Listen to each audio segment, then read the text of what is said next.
বাপের পিঠে বুঝা পুতের নিত না ভাই, নিজের কামাই নিজে করে যান।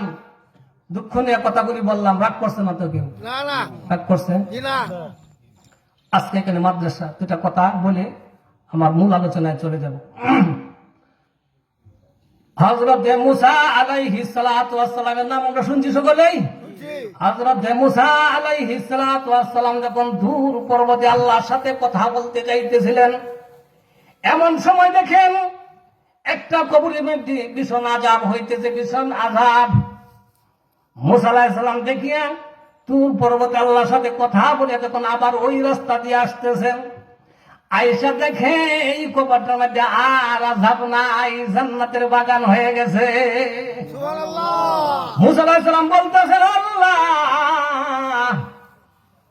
যাওয়ার সময় দেখে গেলাম কবরটার ভিতরে আযাব চলতেছে, এখন দেখা যায় কবরটা জান্নাতের বাগান হয়ে গেছে। আল্লাহ, কারণ কি আমি জানতে চাই। কারণ মুসা আলাইহিস সালাম যে ব্যতিক্রম ধর্মী নবী ছিলেন, কি কর সমস্ত নবীর সাথে একটু রাগী আছেন, কাউকে ছাড় দিতেন না। কারণ মুসা আলাইহিস সালামের সময় একটা ঘটনা হয়েছিল, বললেই লই। মুসা আলাইহিস সালামের সময় এক ব্যক্তি 200 বছর করছে। কয় বছর?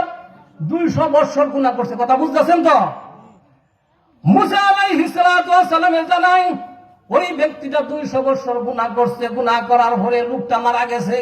মুসা আলাইহিস সালাম বলতেছেন, এর কোন জানাজা নাই, এর কোন কাফন নাই, এর কোন কবর নাই, একে ঢেইতে নিক্ষেপ করে দাও, জঙ্গলে নিক্ষেপ করে দাও, শেয়াল কুকুরে খাবে, এরপরে একে দাফন করা হবে না।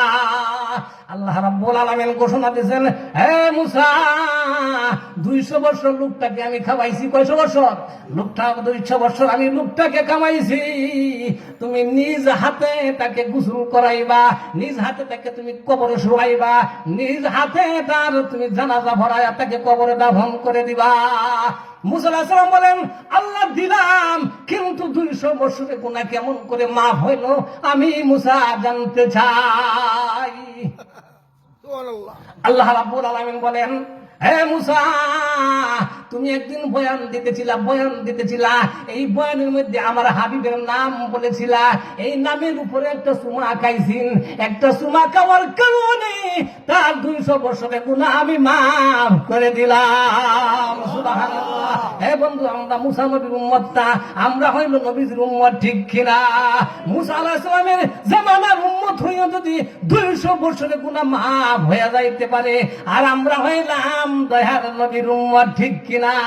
আমাদের গুনাহ মাফ হইতে পারে কি পারে না? ওই মুসা আলাইহিস সালাম যখন যাইতেছেন, আসার সময় দেখেন কবরটার মধ্যে এখন আর আযাব নাই, কবরটার মধ্যে জান্নাতের বাগান হয়ে গেল, জান্নাতের বাগান হয়ে গেল। মুসা আলাইহিস সালাম বলতেছে, আল্লাহ, এই লোকটা যাওয়ার সময় দেখলাম কবরের মধ্যে ধাউ ধাউ করে আগুন জ্বলতেছে, আর এখন কেমন করে এই কবরটা জান্নাতের বাগান হয়ে গেল। আল্লাহ বলতেছেন, হে মুসা, তার একটা তার সে বিবাহ করেছিল, তার স্ত্রীকে বলছিল, তার হঠাৎ সে অসুস্থ হয়ে গেল।